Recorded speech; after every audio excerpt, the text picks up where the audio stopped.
Hey guys, welcome back to Home Built, and today we are continuing to assemble the 911 engine.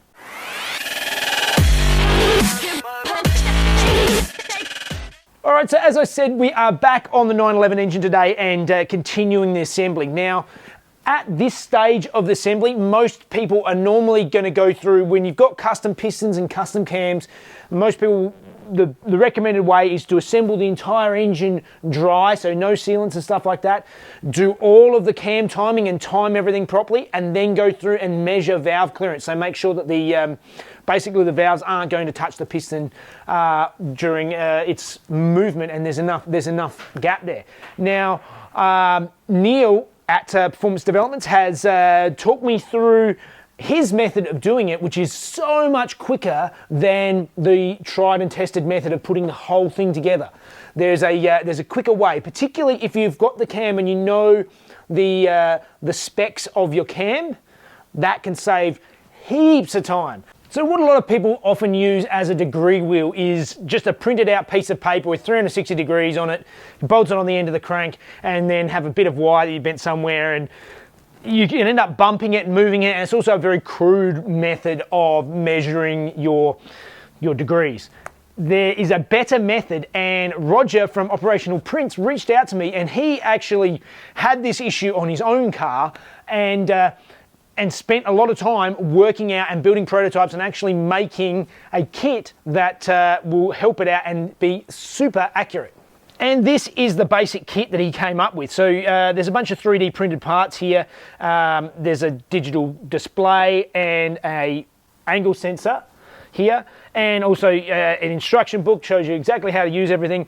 And he's actually gone through and made these for obviously 911 engines, but he's also done Chrysler Hemi engines. There's a Ford adapter he's doing, and BMW S14 kit. Basically, he'll make up this kit for pretty much any engine. As long as he gets at least sort of 3 orders, he'll go through and spend the time to make up the parts. If any of you guys are interested in this kit or another one for whatever cars, there's a link in the description to Operational Prints, and he's got a discount code. It's Jeff Special 20, and that will get you all 20% off of these kits. And I think this is going to make life much easier. Okay, so now I've got the kit, let's install it on the engine.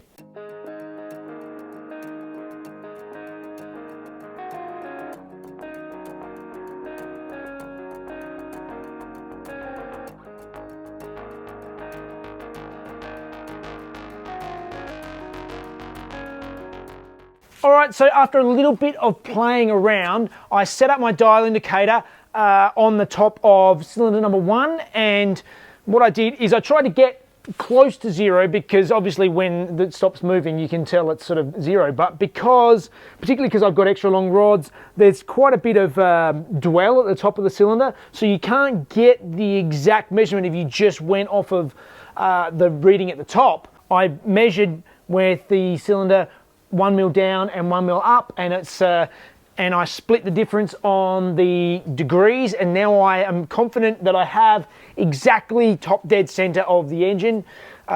Much better than trying to do it with the head on. Now it's all set, and with this sensor, even if you let this power off by itself, if it just turns off after leaving it for some time, it keeps the memory in here. So as long as I don't move any of these parts on this end, the degree wheel is set, and it's set accurately. So now I've done that, it's time to actually start putting a cylinder head on and start to try and measure my valve clearance. So before we do this dry assembly, I've got out cylinder head number 1. Now we only need 1 cylinder head because they're all going to be the same. So we've got cylinder head number 1 out, and the first thing I need to do is I need to remove the springs from the back of it and just have the valves so that they're loose in the head. So let's do that. I realised I didn't have any deep sockets, but thankfully I managed to race down to Supercheap, and they have exactly what I need, which is a deep 11mm socket. So let's start putting this stuff together.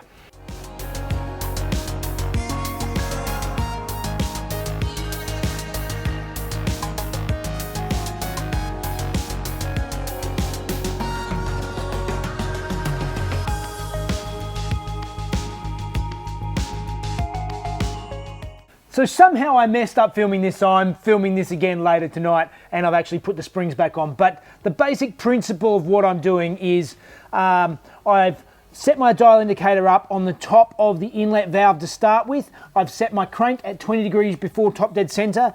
I pull the valve all the way up until it's seated and zero my dial indicator, and then measure how far down the valve has to go before it touches the piston. Then I go through and I move the crank over to 10 degrees before top dead center and do the same thing, and then record my measurements. And that way I know the total distance from the valve to the piston at any time, no matter what the cam setting, and then I can calculate my distance after that.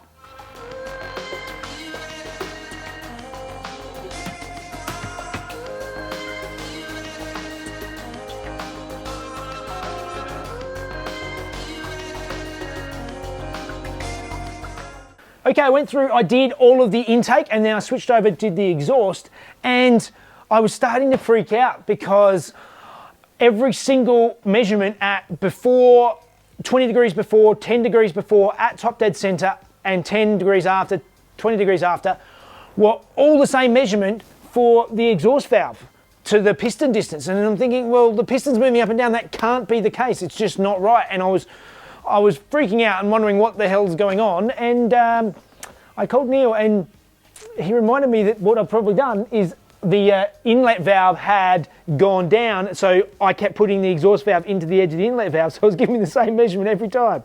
So once I pulled the inlet valve up, I got another measurement, but it looks like we've got heaps of clearance. I'll keep going through this, and I'll just take you through how we do that rough calculation, but it's looking good. So now you can see I've written down all my values at before and after top dead center and the measurements in millimeters. And with my scratchings, you can sort of see the top line here on each one, that's the lift of the cam. So you can see here that the intake cam at 10 degrees before top dead center has 3.7846 of lift. That's a little bit specific, but 9.99 millimeters minus 3.7846 gives me a clearance of 6.2054 millimeters. So 6 millimeters is heaps.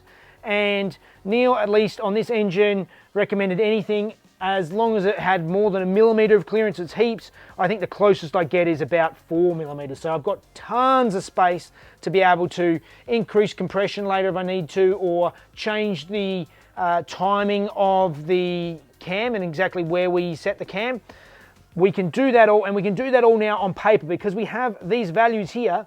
We can, if we change the cam values, we can do it all on the computer and set it out and work out exactly what our timing needs to be. So now I don't actually have to completely dry set up the engine. I'll just go through, finish off doing all these calculations, make sure I've got enough clearance, and then I can put the engine together, wet, done, knowing I've got the right clearance, and it should be all perfect. So the dry setup is done. I don't have to go through, like many believe and many often do, by putting on all of the heads and all of the cam towers and timing the cams properly and getting them all there and then measuring this way. The benefits of doing it this way is that you don't have any force going onto the valves at all. So you're not trying to turn the engine over and just seeing if the piston is going to touch a valve. It's not, because you're holding the valves up while you're turning it over and you're just touching the valves on the pistons. It's a great way of doing it, particularly if you know the specs of your cam, which you should be able to get from the cam supplier. You can measure your cams this way, measure your valve clearance this way, and it's done. I am grateful to Neil for showing me this and talking me through it. And all right, well, that is it for this week. I think this is a great method to take away. I can now start pulling this apart and doing the final setup with and seal it all up properly. So that will be the next episode. I'm getting excited. This is coming together. I'm just taking my time, but it's coming together nicely. So all right, guys, that's it for this week. Thanks for watching today. Follow us on Patreon. You can watch these videos a day early and help us out. And for a little bit of the inside track of what's going on, follow us on Instagram and Facebook. All right, see you guys.